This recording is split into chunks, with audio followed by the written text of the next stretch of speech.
Hey everybody, Mobile Rager here. There's a new season blog post. Excuse me, so I thought, check it out. Season 18, blah blah blah blah. Don't care. Okay, so Banshee Devil. You can use the knowledge to be this is the rest of the folklore tunes.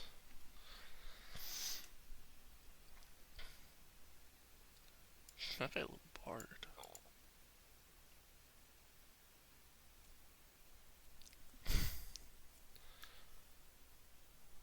Hold on, are these organized in a way that I'm not getting?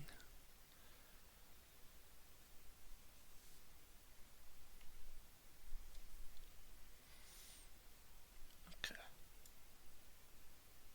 So there's two new tunes.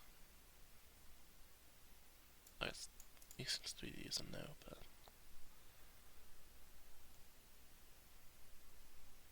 yeah. Pepe Le Bard, for whatever reason.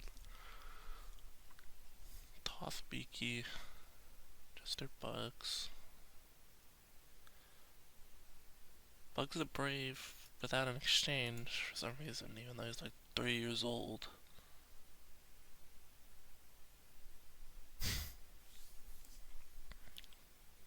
Okay, well, hold on. Either I'm not getting something, or they just spun a wheel. Okay, so, nah, I gotta catch up here.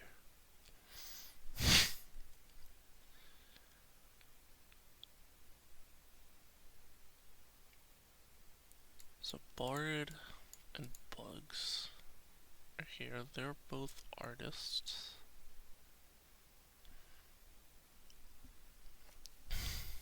It's got Pumpernickel's here for some reason.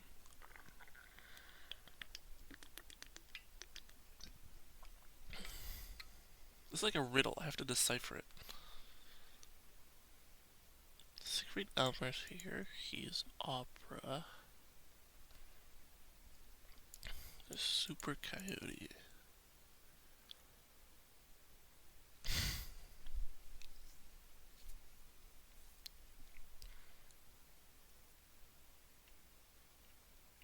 Okay, this is a riddle. Some say to a fair degree of knights.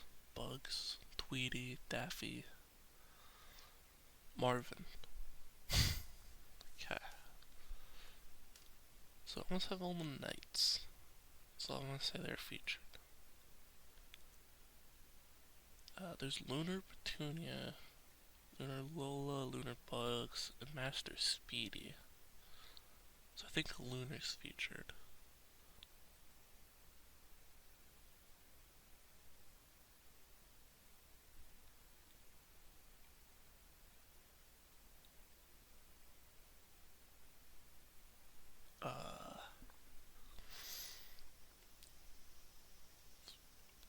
And Black Knight Sam, Witch Hazel,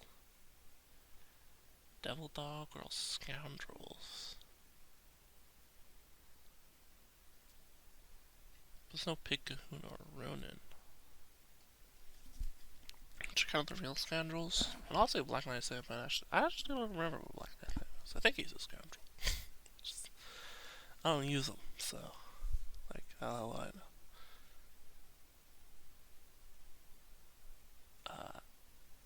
And then there's random magic tune, random opera tune.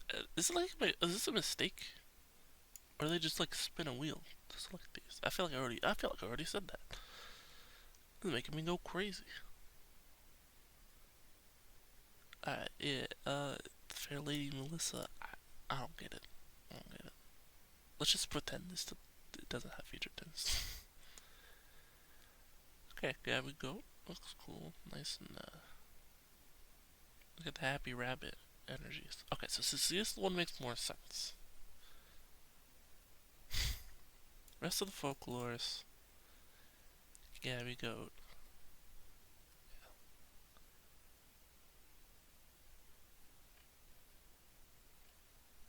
Oh, the rest of the tunes are, but you know, it would be a bad idea to have all the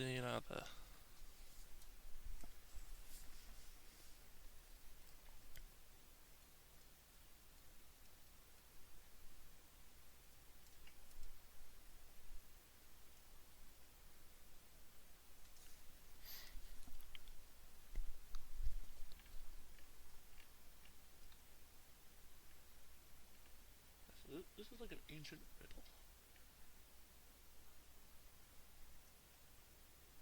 And this is like a normal event. So you got the feature tune, the folklore team. I don't know where Banshee Devil got into the picture. No, so that's the last event. Where did Baba Yaga Hazel get into the picture? Oh, whatever. Okay. Probably the Battle Pass tune or something. I don't look. So yeah. See, this one don't make sense. There's the magic team. There's the assassin team. There's the artists for real. You got wacky bullfighters, Imperials, and the go-karts. Although, it does remind me, why the hell is there only 2 go-kart tunes? Okay. And then Beaky, again, they only do them like 2 weeks at a time. I don't understand them. Yeah. Okay, yeah. Oh, yeah, Hazel is the Battle Pass.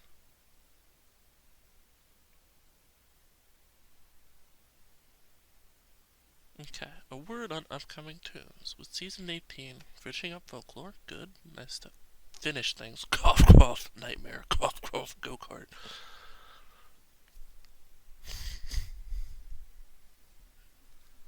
There's probably something else that's unfinished, something about it. There's still no real cops team, but I think they just gave up. Sure, we'll get around to it one day. Introducing the new vintage team, bringing some more reworks to current tunes. They already reworked Porky, so I don't know if anyone else is going to be on the vintage team. The vintage team in particular is it's going to introduce some new stuff as well as repeating a recent experiment we like to talk about. Okay.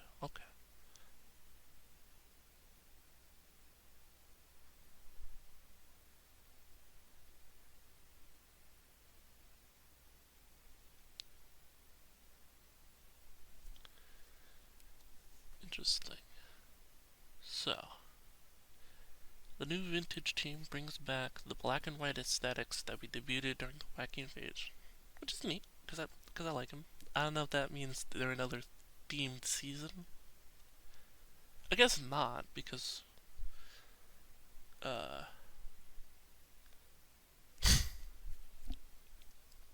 guess they wouldn't be, right? Because things already happened. Or like Porky's in this season, and this is really the folklore season.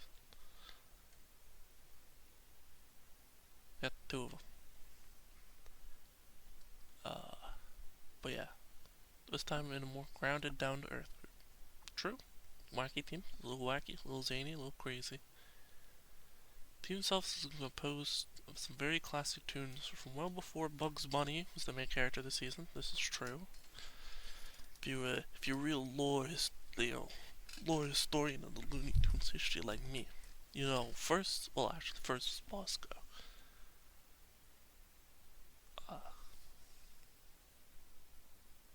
And they're like, alright, no more Bosco. And they're like, well, crap, what do we replace Bosco with? They stumbled for a while. There's Buddy. We don't want to talk about Buddy.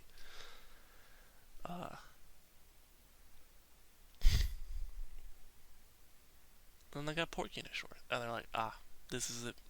Yep, Porky Pig. The classic. So they said they locked Porky in. He was locked in. So they just use Porky in like basically everything. He's the mascot. That's why he goes, that's all, folks. Do the A game. Get 2 of them brand new originals. I know one of them. Go Goat Man. Whoa. But you have to wait to find out who the other new original is. Mechanically, we try to capture the team's vintageness by building them around old, tried and true effects that have been in the game since the olden days. Dodge and turn meter manipulation. Okay. So, being able to counter dodge means something now, because there's more than like 2 teams that use it. Thank God. Pirates are back on the menu, boys. hopefully this will bring old timers something akin to nostalgia. I guess. But I'm an old timer of this game. Played it since it hit global launch. Don't worry about the not uploading videos part. Okay. It's a bolt of genius. Me uploading videos for this game.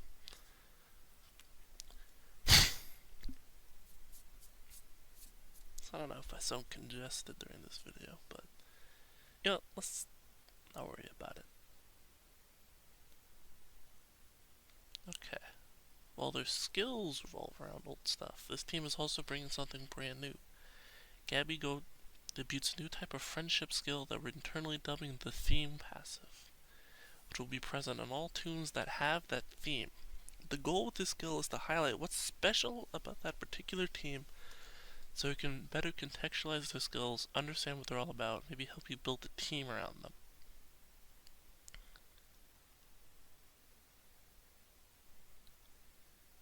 Taking the vintage team as an example, as I mentioned, they revolve around dodge and turn meter manipulation, as such, their theme passive captures both these in a single skill and incentivizes you to build a team with those effects in mind. Okay, so let's look at this.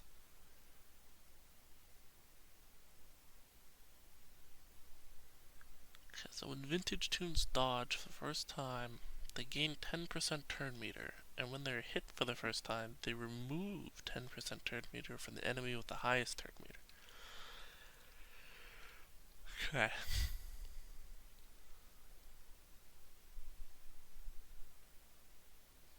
Note that while the skill will be present in all upcoming vintage tunes, they do not stack, so when Gabby gets hit for the first time in a battle, you'll only remove 10% turn meter for an enemy even when you have all 4 vintage tunes, which will be impossible when it first releases, no doubt. We're experimenting with different approaches to the theme passive in some of our new upcoming themes, so keep an eye out for them. Okay. So interesting, rather than the normal friendship skill, this tune gains, extra attack, defense, and speed. There's a little unique mechanic for the theme. I'm for experimentation. They want to try something new. They could try something new. Okay. Successful power. Now, for the recent experiment that we're repeating, the vintage team will be a team consisting of 4 epic tunes, with no legendary required to unlock the full team power. First time we did this was with the Prison Break team, but we thought to take the opportunity to make this clear that this is on purpose, and to explain the idea of implications for this. So here it goes. However, here it doesn't go for me. I can't pause this. Awesome. I'll be right back. Alright, I'm back to reading. Okay. So these implications. In the future, some of our new teams will consist of solely epic tunes when released. The goal of this approach is to introduce new teams with a lower barrier of entry, allowing more players to experience high synergy teams without having to fully commit on a legendary tune.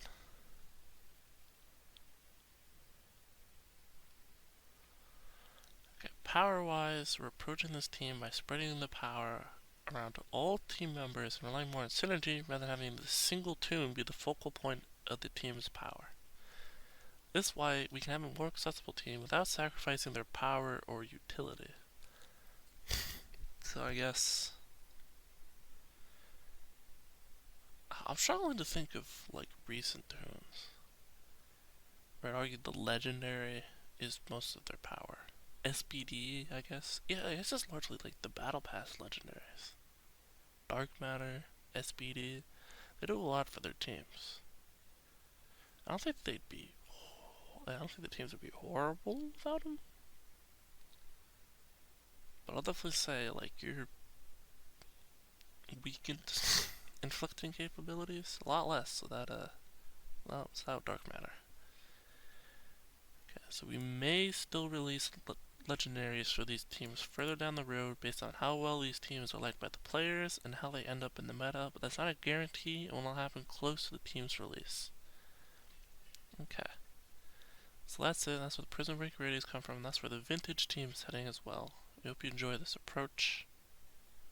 And these are the same reworks as the last blog post, right? Yes, there's... Oh, and finally, that's how they're adding vintage to that. And the Egghead Tower. You know what would be nice? On this as a final note. You know what would be nice? Some more towers. Like, there's already 2 sets of 3. Or something. Yeah, is there 6 towers?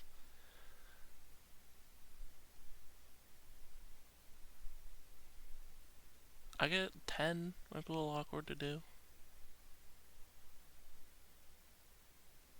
Oh, you could do 10. It's just, it would have to take 5 weeks. Yeah, okay. They should just add in the rest of the towers. Yeah, because the 3 would make it weird. Because they'd have to do like 2-day long towers. So, yeah, that's kind of a large ask. So, yeah, I think just splitting it up into another 2 sets of 2 makes a lot more sense. I don't even think. Okay, restrictions are on the screen. I wasn't sure I was looking at them because I had briefly scrolled up. But they should really like finish so that every tower or every region has a tower. Because there's 10 regions, they could do 10 towers evenly. I mean, it'll be on an odd rotation. It was already on an odd rotation. There's 3 of them. They don't come the same week at a time. So, yeah, just something I was thinking about. Well, anyways, I'm the Mobile Rager. Quote Pokey Pig. That's all, folks.